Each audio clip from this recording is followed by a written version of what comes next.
നമസ്കാരം, കൊട്ടാരക്കര മീഡിയയിലേക്ക് സ്വാഗതം.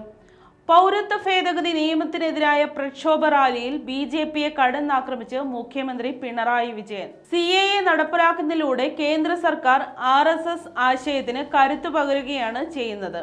ആഭ്യന്തര ശത്രുക്കളെ ഇല്ലാതാക്കുന്ന ഹിറ്റ്ലറിന്റെ നടപടികൾക്ക് പിന്തുണ നൽകിയ ചരിത്രമാണ് RSSനുള്ളത്. സംഘടനാ ചട്ടക്കൂടുകൾക്ക് രൂപം നൽകുന്ന സമയത്ത് RSS നേതാക്കൾ മുസോളിനിയുമായി കൂടിക്കാഴ്ച നടത്തിയിട്ടുണ്ടെന്നും അന്നത്തെ ജർമ്മൻ രീതികൾ ഇന്ത്യയിൽ അധികാരത്തിന്റെ കരുത്തിൽ നടപ്പാക്കാനാണ് അവർ ശ്രമിക്കുന്നതെന്നും മുഖ്യമന്ത്രി തുടർന്നടിച്ചു. CAA മുസ്ലിങ്ങളെ രണ്ടാംതരം പൗരന്മാരായി മാറ്റാനാണ് സംഘപരിവാറിന്റെ ശ്രമം. ഉന്മൂലനം ചെയ്യേണ്ട വിഭാഗമായാണ് മുസ്ലിം മതത്തെ RSS കാണുന്നത്. എല്ലാ വിഭാഗക്കാരും ഒരു മനസ്സോടെയാണ് രാജ്യത്തിന്റെ സ്വാതന്ത്ര്യത്തിനു വേണ്ടി പോരാട്ടം നടത്തിയത്. ഇന്ത്യയുടെ ആ മഹത്തായ ചരിത്രത്തെ ഇല്ലാതാക്കാനാണ് RSS ശ്രമിക്കുന്നതെന്നും പിണറായി വിജയൻ ആരോപിച്ചു. അസീമുള്ള ഖാനാണ് ഭാരത് മാതാ കീ ജയ് എന്ന മുദ്രാവാക്യം ഉണ്ടാക്കിയതെന്ന് RSS മറന്നുപോകരുത്. ഒരു മുസ്ലിം ഉണ്ടാക്കിയത് കൊണ്ട് ഇനി ഈ മുദ്രാവാക്യം വിളിക്കരുതെന്ന് RSS പറയുമോ എന്ന് പിണറായി വിജയൻ ചോദിച്ചു.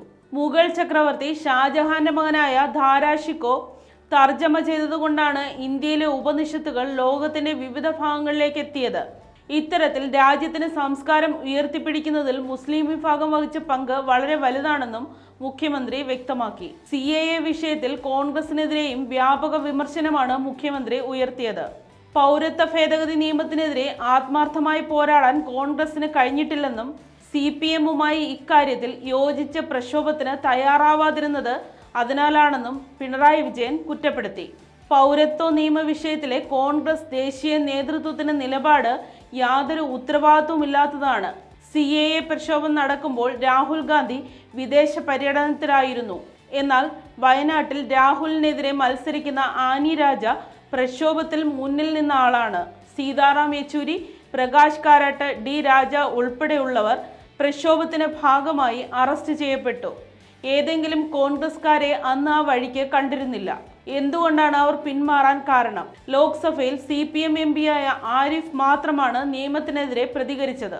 രാജ്യസഭയിലും ഇടതംഗങ്ങൾ മാത്രമാണ് CAAക്കെതിരെ പ്രതികരിച്ചത്. നിയമത്തിനെതിരെ കോൺഗ്രസ് അംഗങ്ങളുടെ ശബ്ദം എവിടെയും പൊങ്ങിയില്ലെന്നും മുഖ്യമന്ത്രി വിമർശിച്ചു.